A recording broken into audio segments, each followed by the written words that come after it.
Thanks for joining us today. We're here to talk about one of your major assignments for our class, which is to look at two different school models.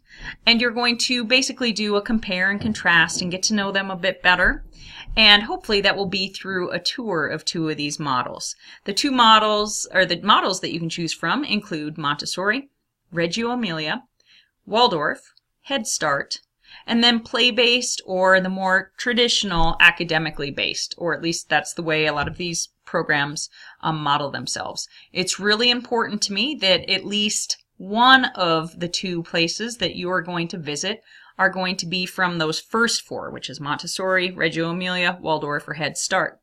These are models that are really important to the history and the current day practices in early childhood education. And as someone that's working with children in preschool up through third grade, it is pretty darn key to know what those models are about and how they might help or in some cases hinder the gifted children in your care. We're going to be watching a few different videos on this, doing some short discussions, and I have a few different people that I hope to be interviewing about these models as well, so that you can hear some different perspectives. Joining me today is someone that I've known for a long time. This is Tracy Sanner, and she has been working as a social worker and has been in the Montessori model of schooling for nearly 20 years? About 15 years. 15 years, and also both of her daughters have gone through this model. So I've asked her to focus most exclusively on those first years, be it preschool up through about second, third grade, and some of the things, and this is one person's opinion, right? But it's an informed opinion. It's someone that knows the model well also. So thinking about with your eyes as well as you walk into these types of models, what things do you think might really help the kids that you work with and what things might not be as good for them? And then we can discuss further in class what things within each model we might be able to do to best support our students. So thank you for joining me, Tracy, and I'll let you talk a little bit about in your work and then also as a parent what you saw. That sounds great. Well, yes, I worked in two different Montessori schools, public Montessori schools, for a number of years, close to 15 years, as well as sent one of my daughters to early childhood in Montessori, and the other daughter I sent to a play-based program. So I got to compare and contrast those two models for sure. But first of all, the Montessori method, especially in early childhood, is much more structured than you would think. Usually Montessori has the reputation for being guide-based and children led. So it's really, the guide is supposed to follow the child and really explore what the child wants to explore.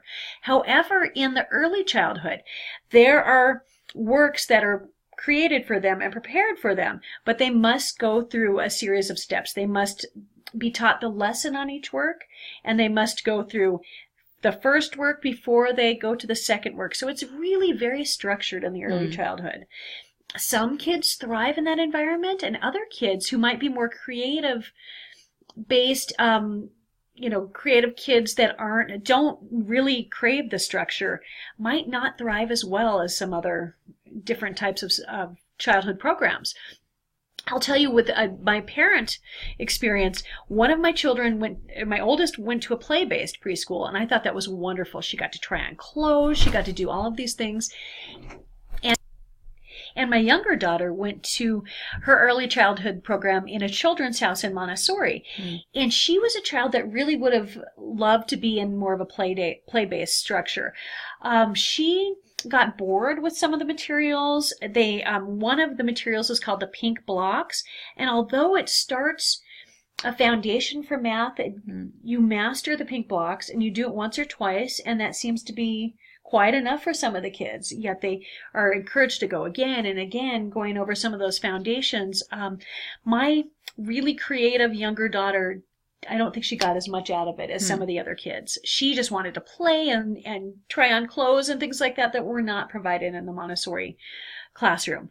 Another thing to think about, the Montessori method began in the before the 20th century, of course, in Italy. And what happened, Maria Montessori was she was hired to teach what were termed the unteachable kids, the children that weren't able to benefit from regular programming back in Italy. And so she started just doing everything step by step by step. So it had to be structured.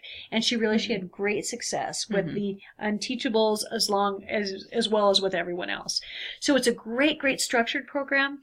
But for many kids, it doesn't provide the benefit that I think some of the other programs really do. I was thinking of, and this is just my background with it, I would think a strength is that you could have 10 children in class and all 10 working at different levels. For sure. Yeah. That actually is a strength. That is very important. And some kids might be really into advanced math even at 4 years old, 3 or 4 years old, and they can do that, and the materials allow them to grow. If not, many of the early childhood programs are connected with some older children programs. Both of the schools where I worked, it was preschool one was through 6th grade, the other one was through 12th grade. So they had access to a lot of the older, more advanced materials. And so children who were very advanced in the children's house were able to use some of the elementary materials and really grow from there. And that was great. And it's true, kids are working on different things all over the classroom. So when you walk into a Montessori classroom, you'll notice a big difference. There's no one teacher teaching a whole class lesson. There really isn't. There's kids working on their own little levels, their own works at all times, with guides coming in to help them when needed. But it really is structured by the child themselves. And you used the word works. I don't know for anyone who's totally unfamiliar with Montessori, if you could kind of describe that further. So any type of task is considered a work. So you could be drawing, a child could choose to draw, and that would be their work. And it's called work, and it's treated as work. It's not treated as play. It's treated, this is one of their works. And so everything the child does is considered a work. Most of the individuals, not everyone, but most of the individuals in this class are also in the public schools. So they're working with children on advanced learning plans, things like that. And you talk about... maybe it was done that way, maybe it wasn't, but how you think Montessori might mesh with writing advanced learning plans. Like what would be something good that could be done? I realize most of us have all discussed kind of the vision versus the practice, but have you seen good examples, good ways to do that, and how did you do that? Okay, I have seen that. And once again, because of the ability for children to advance, I think that was a great opportunity for kids with ALPs to really go on a lot further than the materials in their classroom and much further than their peers if necessary. I think Montessori, because of the individualized nature of the work, it is definitely good for people with ALPs or IEPs as well. Sometimes people would say, oh, everyone is on an IEP if they're in Montessori, just meaning that everyone has an individual education plan. Whether it's advanced, whether it's remedial, however they can best meet their needs, that's what the guides are for, really working with kids of every level.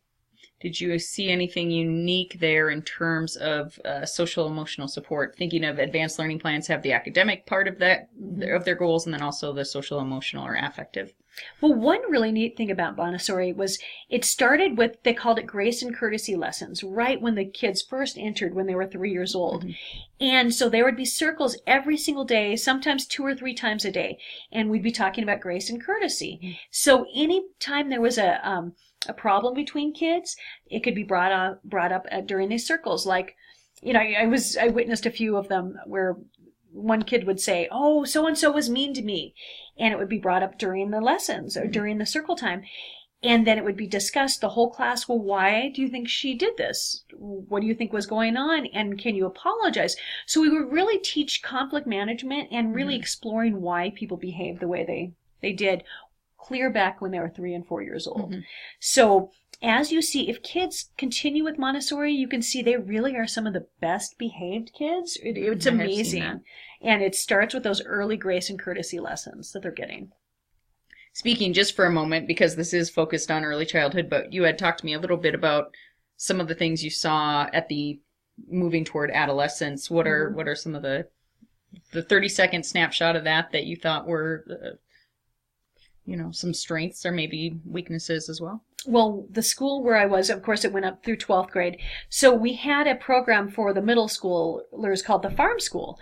And it really was hands-on. They concentrated on hands-on work, and a lot of it wasn't as academically focused as other middle schools were, but they're really trying to, that program is trying to bring it back to include a lot more academic work. However, I think once again, it was individualized. If some kids, and especially some kids on ALPs, didn't thrive in the desk environment or the going from class to class, they could stay with the work and stay with something for most of the day, if not a couple days, to really finish their work. Which a lot of kids, and especially gifted kids, would love. Yeah. So they really did like that. And in high school, too, there were opportunities for kids to say, well, what they're doing in this class doesn't really work for me, so I choose to do an independent study and really look at something and really take it further. And all they would need is permission from the director and permission from their teachers, and they could study whatever they wanted. And was that permission real in depth, where they're listing kind of the standards that they're meeting and things like that? Or is that they would write up a proposal? They would write up a proposal. Okay. That's how it would usually be dealt with. But it's the Montessori method allows you to do that, which is it's very nice. Another thing I wanted to add, if for kids that do stick with the Montessori method, it's very seminar based as they get older instead of lecture based, where a lot of the high school kids would go to more of a lecture class. Most of it would be seminar based on the readings or things that they were, papers or anything they had. So that was nice. Awesome. Well, thank you for taking your time. This is Tracy Sanner, and again, giving us a perspective as someone that's both worked in Montessori and has had 2 children go through Montessori. I appreciate your time. Well, thank you. Thank you.